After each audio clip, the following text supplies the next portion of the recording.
Guys, natos ko guys buhol amo aman ni. Sweet lang tanaon sa nako. So naitaw guys. Kala ako man na di ay lalaki man.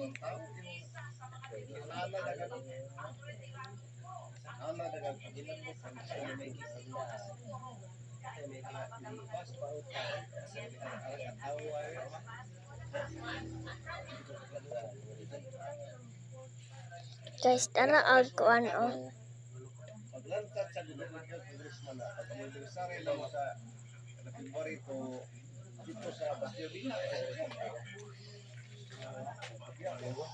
Ay pa wat-wat paniudto. Dito man nila altax anto paniudto kasi ay sa mga okay. Naubo ka na. Ha? Ikaw wa pa. Ay, permission lika. Relax na may rin. Mau manig mga classmate. Neng. Wala nangaway na biskulan. Naubog na ka. Wala na si Yael. Uli na ka. Okay. Neng. Wala. Ati na si Yael. Na si Yael og kulot. Sa buhol. Wait. Tama. Ati si Juan gudig. Ang kanyang misis na kanya ring mundo. Pasan ni Roberto.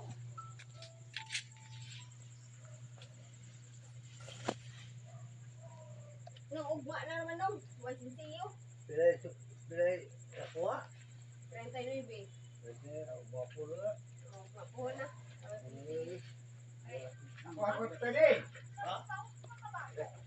Ugma na ko lang. Para.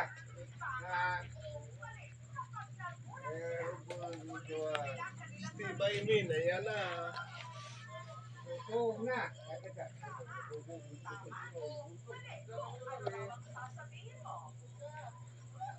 Water mga dagat.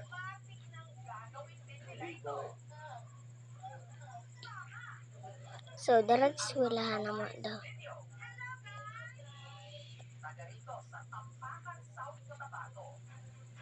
Sama ni.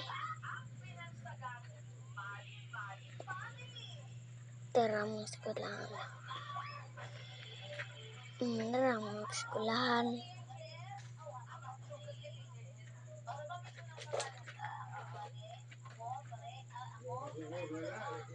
Ano mga eskwelahan? Kamu terpenuai.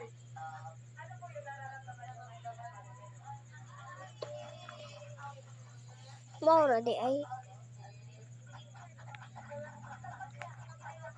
Saudara ang Uncle Tata.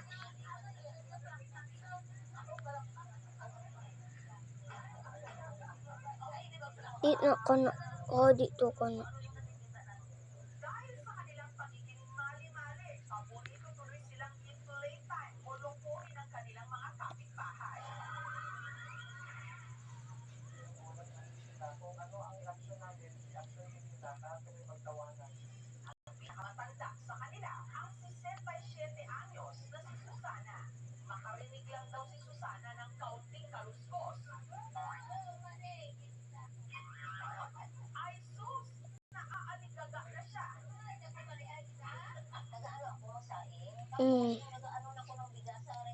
Sige pa. Sige pa. Di na ka na oh.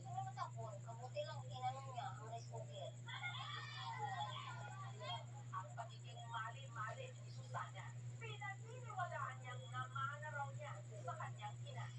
Katunayan, madalas niya raw itong kinukulat doon hanggang sa hindi na lang niya namalaya.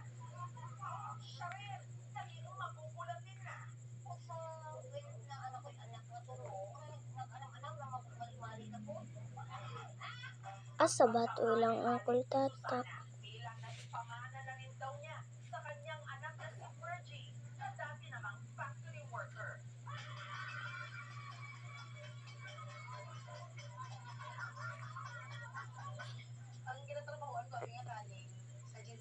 Oo, ni sangkol tatao.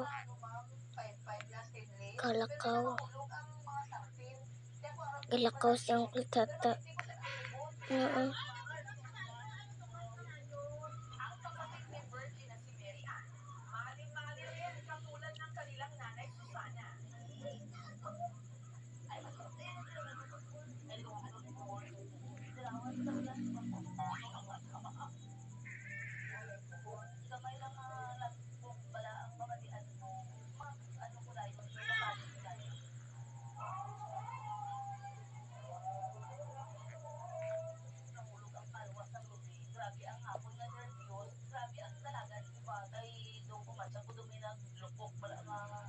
Hala mo ba ibalik man ta?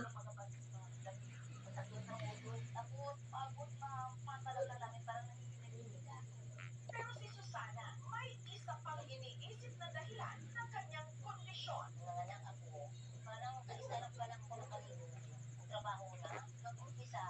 Wait lang, Facebook sa to. Wala, malalagay na ring. Sa kanilang pamilya, hindi lang daw si Susana at ang dalawang anak niya ang may pagkamali-mali, pati na ang pinsan niyang si Nelda. Pero ang hinala naman niya, kinarma raw siya Bentag. na nung pagkatuwaan ang kondisyon ni Susana.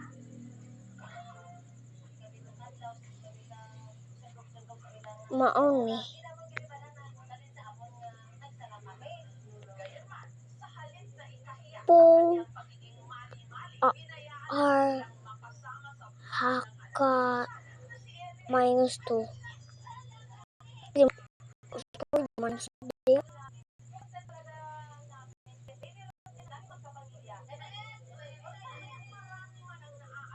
May iba namang nauuwihan sa pinagagawa nila. Gawa-gawa na para sumikat ang kanila raw kasing pagiging makukulatin. Di umano, scripted, tama o mali? Mali ka. Yung mga nagsasabi na scripted ito, meaning hindi nyo kami kilala. Hindi namin obligasyon na i-explain namin ang sarili namin sa inyo. Ganito kami. So kung anong nakikita nyo, ganyan na kami. Kung ano kami ba? Dahil ang mali, masakit. Dahil hinahayaan na lang. Okay.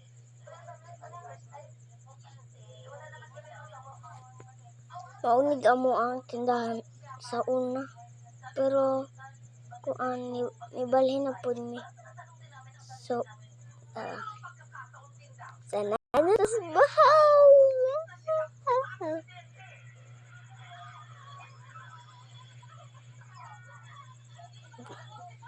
Look. Mo man ni kauban nako sa kuan lulo nako.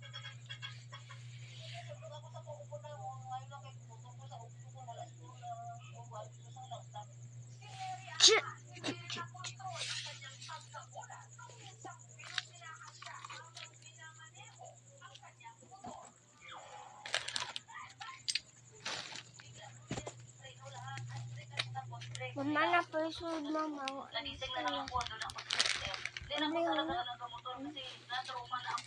Habang si Virgie, dahil madalas ka magkulang sa gitna ng pagtatrabaho, napilitan tuloy mag-resign.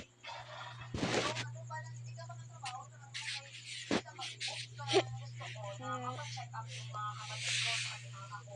Kung ano bang klase yung ano talaga yan, kondisyon, nahawa ko pa. Sa kondisyon nila, Sabana. mula South Cotabato, sinamahan ng aming team ang mag-anak sa General Santos City para kumonsulta sa isang doktor sa biyahe pa lang. Ilang beses na silang nagulat.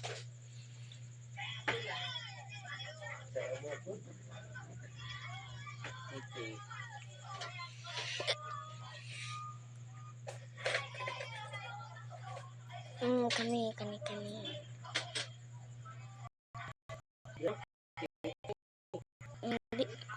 Hindi yung mandari. So go.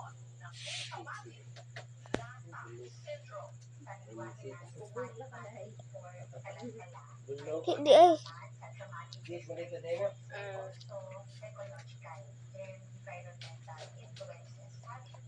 family member would high risk everybody down the line. Pero paglilinaw ng doktor, hindi rin daw ito dahil sa binak o karma. May tinatawag tayong postpartum depression or anxiety. Having mental health problems would also at risk yung patient. Gayunman, may paraan naman daw para mabawas-bawasan ito. Coverings, chips, chocolate, coffee. Because this can produce Bye guys. So, for the video comment sa mga comments. Bye-bye. Bye-bye.